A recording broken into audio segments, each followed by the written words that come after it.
امروز می‌خواهیم درباره موضوعی صحبت کنیم که برای آینده افغانستان بسیار حیاتی است. یک خودکفایی در آب و برق سدها و انرژی آبی. اولین پایه خودکفایی آب و انرژی است.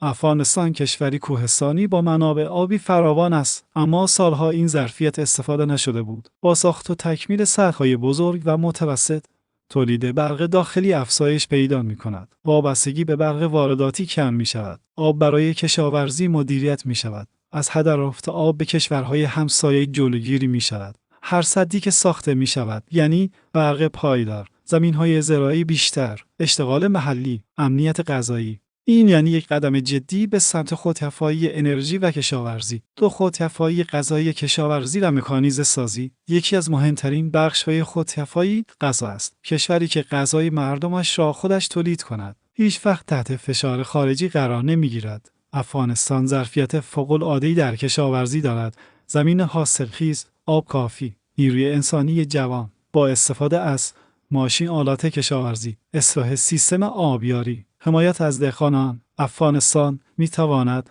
گندم، برنج، میوه، محصولات استراتژیک با به اندازه نیاز داخل وحدت برای صادرات تولید کند. وقتی کشور از واردات گندم و مواد غذایی بی‌نیاز شود، یعنی امنیت غذایی، و این دقیقاً یکی از ستون‌های خودکفایی است. تامین پایدار برق برای افغانستان فقط روشن شدن چراغ‌ها نیست، در واقع یکی از کلیدی ترین پایه‌های خودکفایی، توسعه و قدرت ملی به حساب می‌آید. اگر افغانستان بتواند برق مورد نیازش را خودش تولید و مدیریت کند، به دستاوردهای بسیار مهمی میرسد. یک رشد صنعت و تولید داخلی. برق جان صنعت. با برق کافی کارخانه‌ها فعال می‌شوند. سیمان، فولاد، نساجی، مواد غذایی، کارگاه‌های کوچک و متوسط رشد می‌کنند. وابستگی به واردات کاهش می‌یابد. نتیجه تولید داخلی بالا می‌رود و پول از کشور خارج نمی‌شود. دو اشتغالزایی گسترده. وقتی برق باشد، کارخانه‌ها نیروی کار می‌گیرند. پروژه‌های صنعتی و معدنی راه می‌افتند. جوانان به جای مهاجرت در کشور کار می‌کنند. نتیجه کاهش بیکاری و فقر. سه خودکفایی اقتصادی. الان افغانستان بخش زیادی از برق را از کشورهای همسایه وارد می‌کند. با تولید برق داخلی، وابستگی خارجی کم می‌شود. فشار سیاسی اقتصادی همسایه‌ها کاهش می‌یابد. امنیت انرژی کشور بالا می‌رود.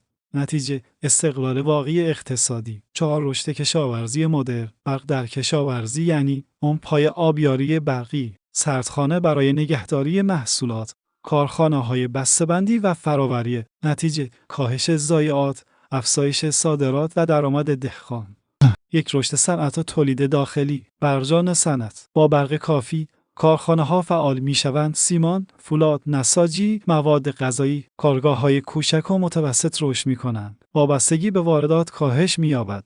نتیجه تولید داخلی بالا می‌رود و پول از کشور خارج نمی‌شود. دو اشتغالزایی گسترده. وقتی برق باشد، کارخانه‌ها نیروی کار می‌گیرند. پروژه‌های صنعتی و معدنی راه می‌افتند. جوانان به جای مهاجرت در کشور کار می‌کنند. نتیجه کاهش بیکاری و فقر. سه خودکفایی اقتصادی. الان افغانستان بخش زیادی از برق را از کشورهای همسایه وارد می‌کند. با تولید برق داخلی، وابستگی خارجی کم می‌شود. فشار سیاسی و اقتصادی همسایه‌ها کاهش می‌یابد. امنیت انرژی کشور بالا می‌رود. نتیجه استقلال واقعی اقتصادی. 4 رشد کشاورزی مدرن. برق در کشاورزی یعنی پمپ‌های آبیاری برقی، سردخانه برای نگهداری محصولات، کارخانه‌های بسته‌بندی و فراوری. نتیجه کاهش ضایعات، افزایش صادرات و درآمد دهقان. 5 استخراج و فراوری معادن. افغانستان معادن عظیم دارد. لیتیوم، مس، آهن، طلا. بدون برق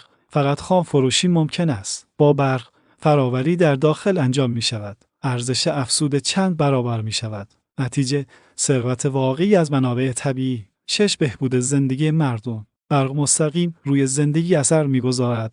بیمارستان‌های مجهز و شبانه روزی، مدارس، دانشگاه‌ها و آموزش آنلاین، آبرسانی، اینترنت، ارتباطات. نتیجه افزایش رفاه و کیفیت زندگی.